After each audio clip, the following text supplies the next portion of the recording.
छात्रों, online class में आपका स्वागत है। आज हम कक्षा 10 हिंदी पाठ्य पुस्तक के अंतर्गत सूरदास द्वारा रचित पद का अध्ययन करेंगे। पहला पद है, चरण कमल बंदौ हरिराई, जाकी कृपा पंगु गिरि लंघै, अंधे को सब कुछ दर्शाई, बहिरो सुनै गूंग पुनि बोलै, रंक चलै सिर छत्र धराई, अशूर दास स्वामी करुणामय, बार बार बंदौ तिह पाई।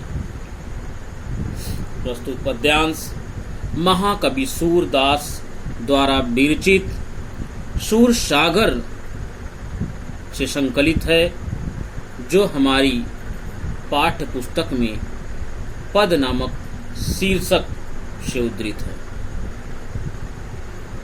प्रस्तुत पद में महाकवि सूरदास जी ने ईश्वरीय सत्ता को सर्वशक्तिमान मानते हुए उनके कमलवत चरणों की वंदना की है। सूरदास जी कहते हैं कि मैं अपने उस स्वामी चरण कमल बंदो हरिराई, राई अर्थात स्वामी, कहते हैं सूरदास जी कि मैं अपने स्वामी उस प्रभु के, उस हरि के कमलवत चरणों की वंदना करता हूँ, जिसकी कृपा से पंगु गिरि लंघै, पंगु अर्थात लंगड़ा, एक लंगड़ा व्यक्ति गिरि अर्थात पर्वत लांघ जाता है। अंधे को सब कुछ दर्शाई, एक अंधे को सब कुछ दिखाई देने लगता है।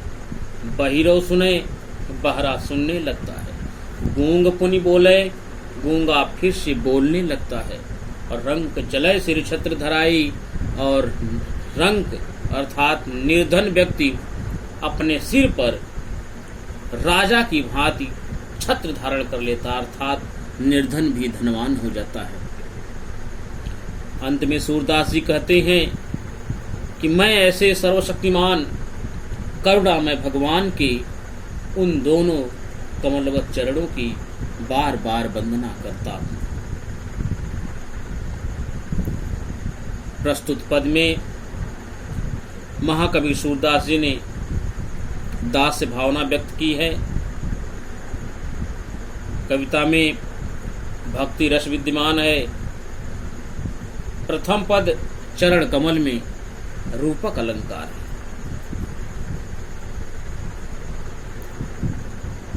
दूसरा पद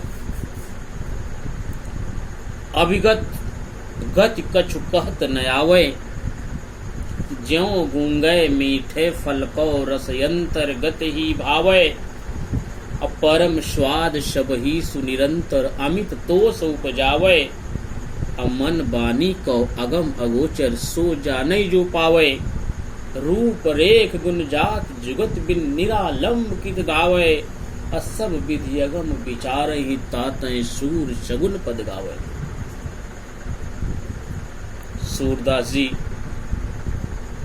सूरदास जी ने इस पद में, इस पद्यांश में निराकार ब्रह्म की उपासना को कठिन बताया, और उनका कहना है कि सगुण भक्ति की उपासना निराकार भक्ति की अपेक्षा श्रेय और व्यवहारिक है, अर्थात निर्गुण भक्ति कठिन है और सगुण भक्ति आसान अर्थात सरल है। तो पद है, अभिगत गति कछु कहत न आवे।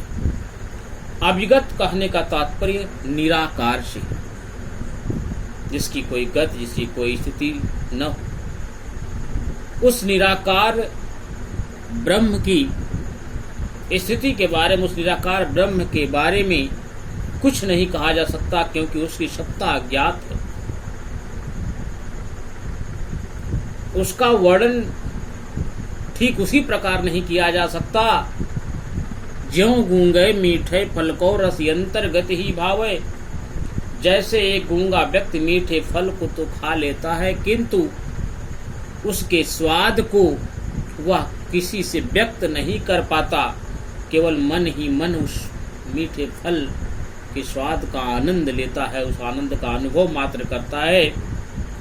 उसी प्रकार उस निराकार, उस निर्गुण निराकार ब्रह्म की स्थिति के बारे में कुछ वर्णन करते नहीं बनता, कुछ कहते नहीं बनता। परम स्वाद सब ही सुनिरंतर अमित तो उपजावे, उसको प्राप्त करने का महान स्वाद तो केवल मन में एक संतुष्टि मात्र उत्पन्न करता है। मन वाणी को वगम अगोचर सो जाने जो पावे, वह निर्गुण निराकार ब्रह्म तो मन और वाणी से भी परे है। अर्थात उस निर्गुण निराकार ब्रह्म के स्वरूप को वाणी से भी व्यक्त करना कठिन है, क्योंकि वह अगोचर है, अर्थात इंद्रियों से भी परे है।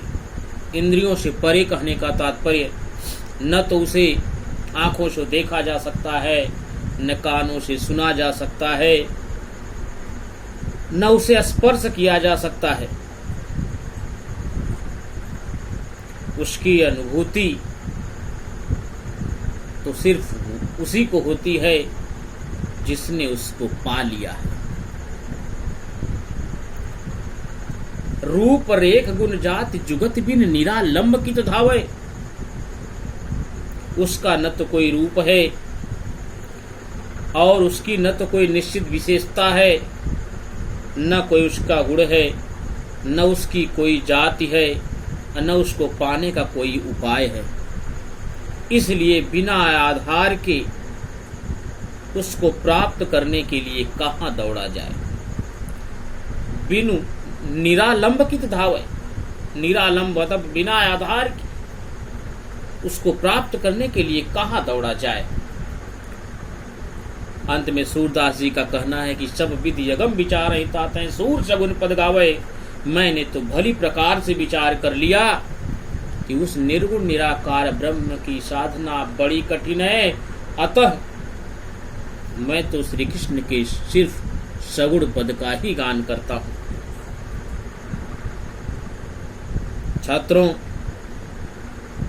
इस पद में सूरदास जी ने निर्गुण भक्ति को कठिन और सगुण भक्ति को आसान बताया। ब्रज भाषा का प्रयोग है, अनुप्रास अलंकार है। आज इस प्रथम पार्ट में बस इतना ही। तीसरे पद के साथ अब हम दूसरे पार्ट में मिलेंगे। धन्यवाद।